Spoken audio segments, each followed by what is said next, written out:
Assalamualaikum warahmatullahi wabarakatuh. Nama saya Laili Sapitri, NPM 2011100078. Baiklah, di sini saya akan memaparkan hasil dari UTS saya. Soal nomor 1, jelaskan menurut pendapat Anda A. Pengertian sejarah kebudayaan dan sejarah kebudayaan Islam. B. Pentingnya mempelajari sejarah kebudayaan Islam di MI. Jawabannya yang A. Sejarah adalah suatu ilmu yang mempelajari segala peristiwa atau kejadian yang telah terjadi pada masa lampau dalam kehidupan umat manusia. Sedangkan kebudayaan berasal dari bahasa Sanskerta, yaitu budaya, yang merupakan bentuk jamak dari budi, diartikan sebagai hal-hal yang berkaitan dengan budi dan akal manusia. Bentuk lain dari kata budaya adalah kultur, yang berasal dari bahasa Latin, yaitu cultura. Sedangkan sejarah kebudayaan Islam merupakan suatu ilmu yang mempelajari hasil karya, rasa, dan cipta orang-orang Islam di masa lalu, baik dalam bentuk sosial, budaya, ekonomi, politik, dan tata kehidupan lainnya. Artinya, sesungguhnya pada kisah-kisah mereka itu terdapat pengajaran bagi orang-orang yang mempunyai akal. Yang B,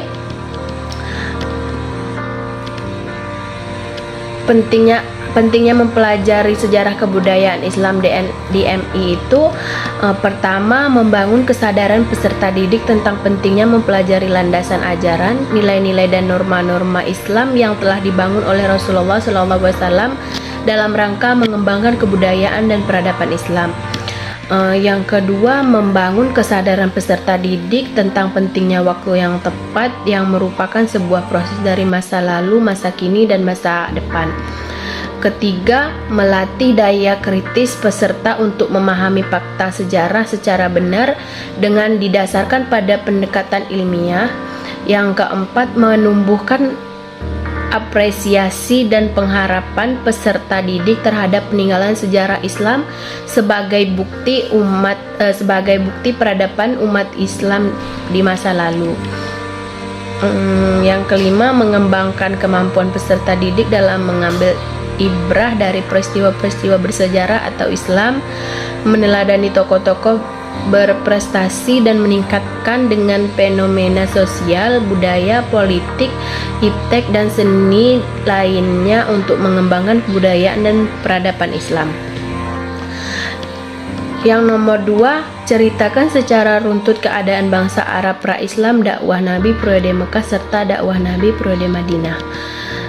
Berbicara mengenai dakwah Nabi Muhammad SAW, dikenal sangat piawai dalam hal ini karena hanya dalam waktu relatif singkat, lebih 23 tahun, beliau berhasil menanamkan nilai-nilai ketuhanan dan moral Islam pada umatnya sudah sangat jauh dari Tuhannya. Beliau telah berhasil melaksanakan misi-misi dakwah dengan sempurna.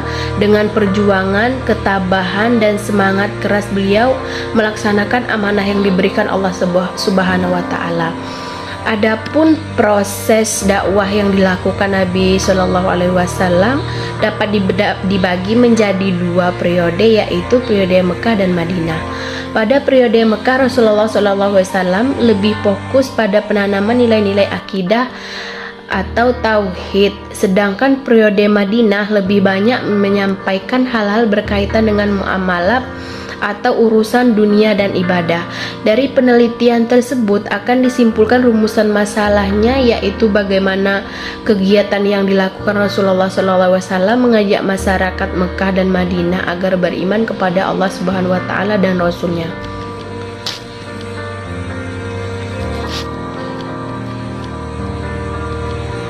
Adapun langkah-langkah yang dilakukan dalam penelitian ini adalah merumuskan masalah yang akan diteliti dan pengumpulan sumber atau heuristik, pengelolaan data dan analisis data, kemudian penyajian hasil analisis dan bentuk laporan sebagai wujud rekonstruksi penelitian atau hasil yang diperoleh secara deskriptif analitik, yaitu uraian penyeluruhan tentang suatu keadaan yang diteliti.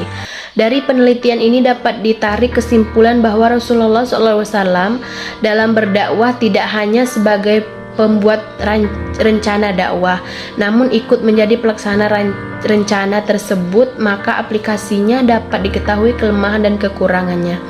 Sehingga dakwah kultural, struktural, dan mobilitas sosial dapat diterapkan Rasulullah SAW selama periode Mekah dan Madinah. Dengan melihat kondisi dan prioritasnya masing-masing, strategi dakwah Nabi Muhammad SAW pada periode Mekah berbeda dengan periode Madinah. Pada periode Mekah lebih dominan strategi kulturalnya dan mobilitas yang dilakukan adalah mobilitas horizontal, sedangkan di periode Madinah lebih dominan strategi kultural dan mobilitas. Diimplikasikan dalam mobilitas vertikal, Nabi membedakan dakwah beliau dengan mempertimbangkan melihat kondisi atau realitas yang berbeda dari masyarakat masing-masing periode yang dihadapi beliau. Yang nomor 3, jelaskan secara runtut apa itu Khulafaur Rasyidin dan sebutkan 4 tokoh Khulafaur Rasyidin serta kontribusinya dalam bidang politik, ekonomi, sosial, budaya, dan bidang ilmu pengetahuan.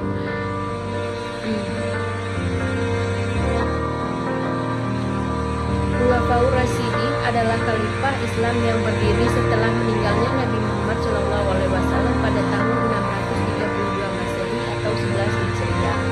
Khalifahan ini terdiri atas 4 orang sahabat Nabi. Setelah Nabi meninggal, keempat orang sahabat ini yang meneruskan kepemimpinannya. Yang pertama, Abu Bakar As-Siddiq. Abu Bakar hanya menjadi khalifah selama 2 tahun, yaitu sejak 632 sampai 634 Masehi. Namun di masa kepemimpinannya yang singkat, ia mengumpulkan ayat-ayat suci Al-Quran yang disalin menjadi mushaf.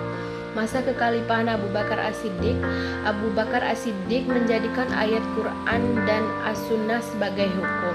Ia memerangi orang-orang yang tak membayar zakat dan orang-orang yang menganggap dirinya sebagai nabi pengganti Nabi Muhammad. Kedua, Umar bin Khattab. Umar memimpin selama 10 tahun dari 634 sampai 644 Masehi atau 13 Hijriah sampai 23 Hijriah. Pada masa kekhalifahan Umar, Islam mengalami kemajuan yang sangat pesat. Di bawah Umar, ekspansi Islam dimulai. Ibu kota Suriah, Damaskus, dikuasai pada 635. Begitu juga ibu kota Mesir, Alexandria, yang dilakukan pada 641 Masehi. Masa kekhalifahan Umar bin Khattab, Umar juga berjasa meletakkan dasar negara. Ia mengesahkan ketenteraan, kepolisian, pekerjaan umum, hingga sistem hakiman. Umar juga mengadakan hisab atau pengawasan terhadap pasar, membangun pusat pengawasan terhadap takaran atau timbangan, dan mencetak uang negara serta mendirikan Bait al-Mal. Departemen yang dibangun antara lain Departemen Pajak dan Tanah atau Diwan al-Khard dan Departemen Keuangan atau Diwan al-Mal.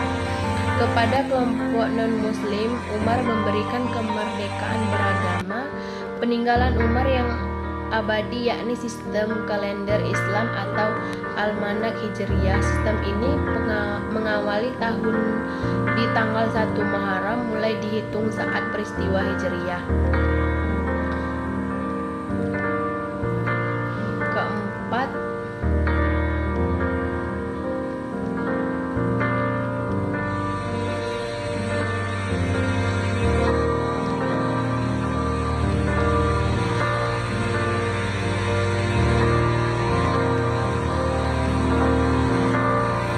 ceritakan peradaban Islam di masa Bani Umayyah serta ceritakan perkembangan di bidang politik, perkembangan di bidang pemikiran, perkembangan di bidang ekonomi, perkembangan di bidang ilmu pengetahuan, perkembangan di bidang seni budaya.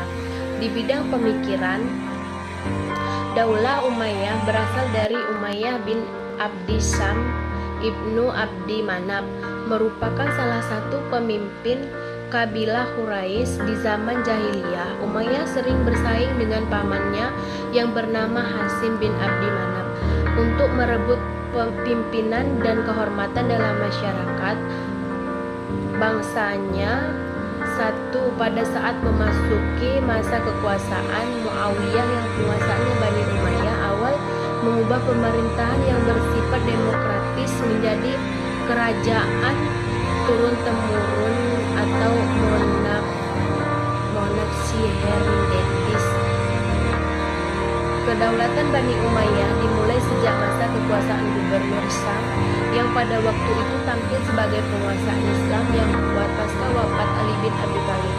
Muawiyah bin Abi Sufyan Ibnu Harb adalah pendiri dinasti Umayyah dan sekaligus menjadi khalifah pertama. Ia memindahkan ibu kota kekuasaan Islam dari Kufah ke Damaskus. Pada masa kekuasaan tersebut, banyak sekali perkembangan diantaranya dalam hukum Islam sehingga muncul ulama-ulama mazhab yang berkembang sampai saat ini. Seni budaya, kemajuan dalam bidang bahasa dan sastra diantaranya salah satu faktor terjadi kemajuan dalam bidang bahasa dan sastra adalah karena luasnya wilayah kekuasaan dinasti Bani Umayyah, wilayah yang luas dan dengan beragam penduduk dan bahasa yang berbeda menambah pembendaharaan kata semakin kaya dalam penggunaan bahasa komunikasi di antara penduduk. Kemajuan seni rupa yang berkembang pada masa pemerintahan dinasti Bani Umayyah hanyalah seni ukir dan seni pahat. Seni ukir yang berkembang pesat pada masa itu adalah penggunaan kat Arab atau kaligrafi sebagai motif ukiran.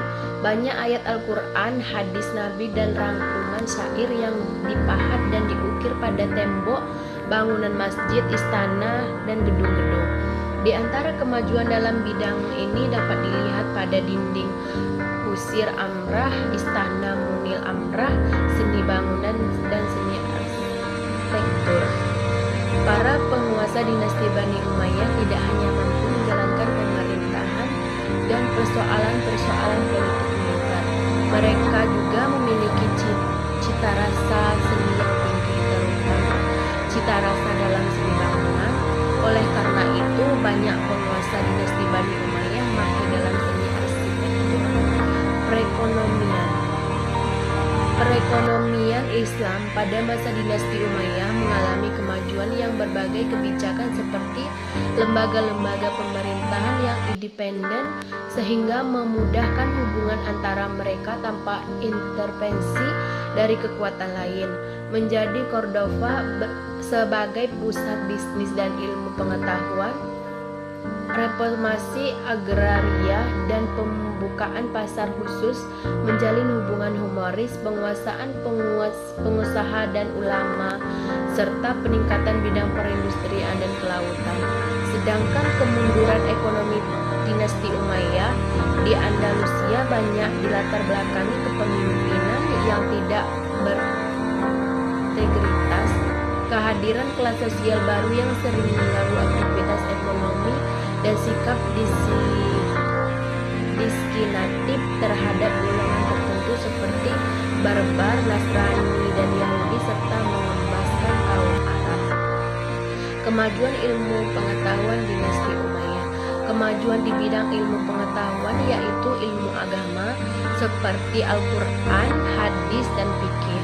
Proses pembukuan hadis terjadi pada masa Khalifah Umar bin Abdul Aziz. Ilmu sejarah dan geografi, tokoh yang terkenal pada masa ini adalah Ubaid bin Sariyah al-Jurhumi. Ilmu pengetahuan bidang bahasa yaitu segala ilmu yang mempelajari bahasa nahwu, saraf, dan lain-lain. Bidang ilmu filsafat seperti ilmu matik, kimia, astronomi, ilmu hitung, dan ilmu yang berhubungan dengan itu serta ilmu kedokteran. Politik Umayyah. Perkembangan atau prestasi Bani Umayyah pada bidang politik militer yaitu terbentuknya 5 lembaga pemerintahan, antara lain lembaga politik atau An-Nizam ringkas, dinasti Bani Umayyah merupakan organisasi politik yang terdiri dari jabatan khalifah, kepala negara, wisahara atau kementerian, kitabah atau sekretariatan, hijabah atau pengawal pribadi khalifah. B. Lembaga keuangan yang kedua, lembaga keuangan An-Nizam Al-Mali. Dinasti Bani Umayyah mempertahankan pengelolaan Baitul Mal, baik pemasukan maupun pengeluaran. Sumber pemasukan Baitul Mal diperoleh hasil dari pajak penghasilan tanah, pertanian disebut khorai, dan pajak individu bagi masyarakat non-muslim disebut ML atau DA, atau hasil dari pajak perdagangan impor yang disebut usyur. Yang ketiga, lembaga tata usaha atau An-Nizam Al-Dari. Dinasti Bani Umayyah ini membagi wilayah kekuasaan antara pemerintahan pusat daerah. Pemerintahan pusat dipimpin oleh khalifah, sedangkan daerah dipimpin oleh gubernur yang disebut wali. Untuk pelaksanaannya tata negara yang teratur, Bani Umayyah mendirikan beberapa apartemen, antara lain Diwan Al-Kharaj atau Departemen Pajak, Diwan Al-Rasail atau Departemen Pos dan Persuratan, Diwan Al-Mustaqlilat atau Departemen Kepentingan Umum, dan Diwan Al-Khatim atau Departemen Pengarsipan. Yang keempat, lembaga kehakiman atau An-Nizam Al-Qadi. Dinasti Bani Umayyah memisahkan kekuasaan eksekutif atau pemerintahan dan yudikatif atau pengadilan. Yang kelima, lembaga ketenteraan atau An-Nizam Al-Harabi. Lembaga ketentraman sudah ada sejak Khalifah Rasyidin. Perbedaannya pada rekrutmen personilnya, di mana masa Khalifah Rasyidin setiap orang boleh menjadi tentara, sedangkan pada masa dinasti Bani Umayyah hanya diberikan kepada orang-orang Arab.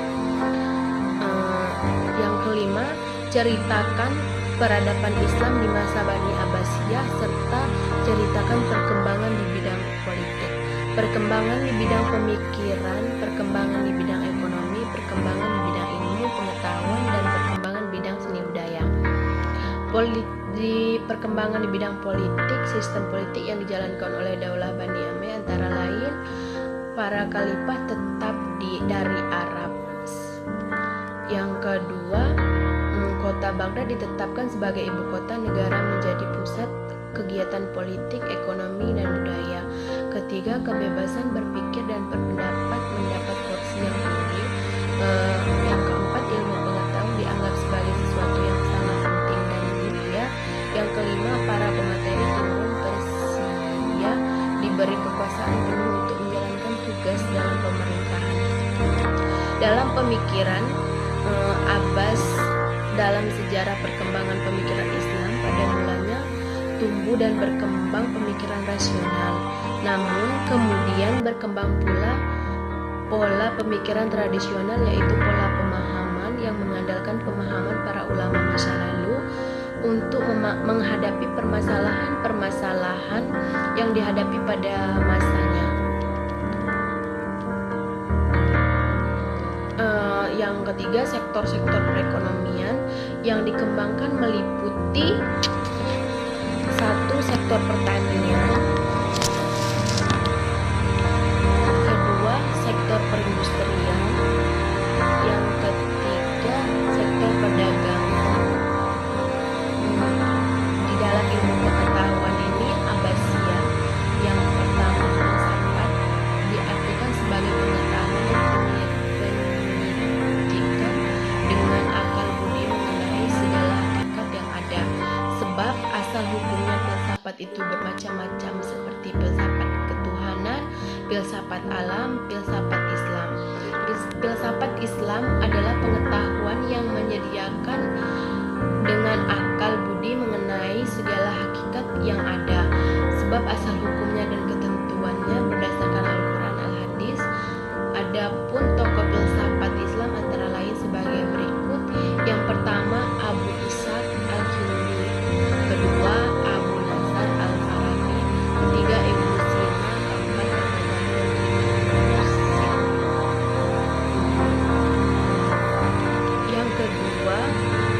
kedokteran.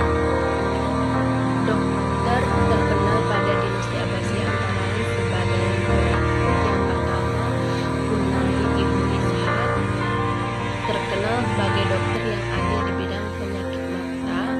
Yang kedua Abu Bakar Muhammad ibnu Zakaria Ar-Razi, terkenal sebagai dokter yang ahli di bidang penyakit cacar dan campak.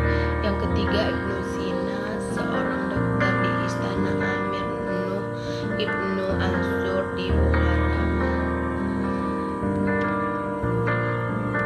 Ketiga, farmasi dan kimia. Farmasi mengetahui tentang pembuatan obat-obatan, sedangkan ilmu berarti ilmu yang membahas tentang penguraian zat-zat. Keempat, astronomi. Astronomi adalah ilmu yang mempelajari perjalanan matahari, bulan, bumi, dan bintang-bintang. Kelima, matematika. Para cendekiawan Muslim yang menemukan di bidang matematika dan menemukan prinsip-prinsip dasar matematika dan mengembangkan antara lain sebagai berikut. 1. Al-Khawarizmi. Jasa Al-Khawarizmi adalah di bidang matematika, ialah menyusun tentang aljabar dan menemukan tentang angka nol.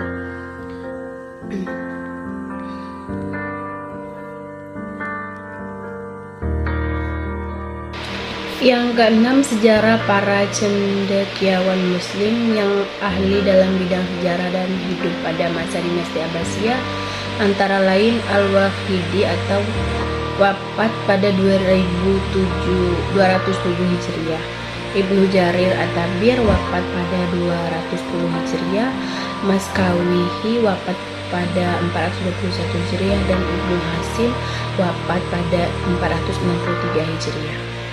Yang ketujuh, geografi. Di geografi dinasti Abbasiyah telah mampu membuat peta dunia yang sangat bermanfaat bagi kehidupan manusia. Seni budaya Abbasiyah dalam bidang ilmu pengetahuan, seni budaya dan arsitektur terus mengalami pertumbuhan. Para khalifah Abbasiyah tidak segan-segan mendatangkan para arsitek dari luar negeri untuk membangun dan mengajarkan ilmunya kepada orang-orang Abbasiyah. Di antara bidang seni dan budaya yang berkembang ialah arsitektur, seni tata kota, seni sastra, seni suara, dan seni musik. Yang keenam, ceritakan peradaban Islam di masa Bani Spanyol serta ceritakan perkembangan di bidang politik, pengetahuan, perkembangan di bidang budaya. Perkembangan Spanyol. Ekonomi berkembang. Ekonomi perkembangan baru Spanyol juga didukung oleh kemakmuran ekonomi pada abad ke-9 dan abad ke-10. Perkenalan dengan pertanian irigasi dan didasari pada pola-pola negeri timur mengantarkan pada pembudidayaan sejumlah tanaman pertanian yang dapat diperjualbelikan, meliputi buah seri, apel, buah delima, pohon ara, buah kurma, tebu, pisang, kapas, rami, dan sutra.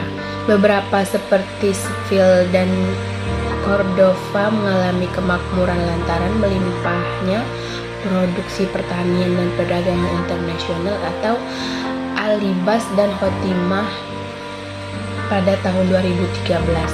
Perkembangan di bidang pengetahuan, filsafat, karya-karya ilmiah dan filosofis diimpor dari timur dalam jumlah yang besar, sehingga Cordoba dengan perpustakaan dan universitasnya mampu menyaingi Baghdad sebagai pusat utama ilmu pengetahuan di dunia Islam. Sains, ilmu kedokteran, musik, matematika, astronomi, kimia, dan lain juga perkembangannya baik di Spanyol saat itu. Fikih di bidang fikih ini Islam Spanyol dikenal sebagai penganut mazhab Maliki yang dikenal oleh Ziyad ibnu Abdurrahman. Musik dan kesenian, di dalam musik dan kesenian ini tokoh yang dikenal adalah Al-Hasan Ibnu Nafi yang dijuluki Zarab. Sedangkan dalam bahasa dan sastra, bahasa Arab telah menjadi bahasa administrasi dan pemerintahan Islam di Spanyol, sehingga mereka banyak yang mahir dalam bahasa Arab, baik keterampilan berbicara maupun tata bahasa. Yang kemudian seni budaya, arsitektur, aspek-aspek pembangunan fisik yang mendapat perhatian umat Islam sangat banyak. Dalam perdagangan, jalan-jalan dan pasar dibangun, bidang pertanian demikian juga. Sistem irigasi baru diperkenalkan kepada masyarakat. Liberia yang tidak mengenal sebelumnya dam-dam kanal-kanal, saluran sekunder, tersier, dan jembatan-jembatan air didirikan di tempat-tempat yang tinggi, dengan begitu juga mendapat jatah air. Yang kedua, Cordoba. Cordoba adalah salah satu kota utama Visigoth yang kemudian diambil alih oleh Bani Umayyah. Sedangkan Granada adalah tempat-tempat pertahanan terakhir umat Islam di Spanyol. Kemudian yang kedua, perkembangan di bidang politik. Spanyol diduduki umat Islam pada zaman Khalifah Al-Walid pada abad 705 sampai 715 Masehi.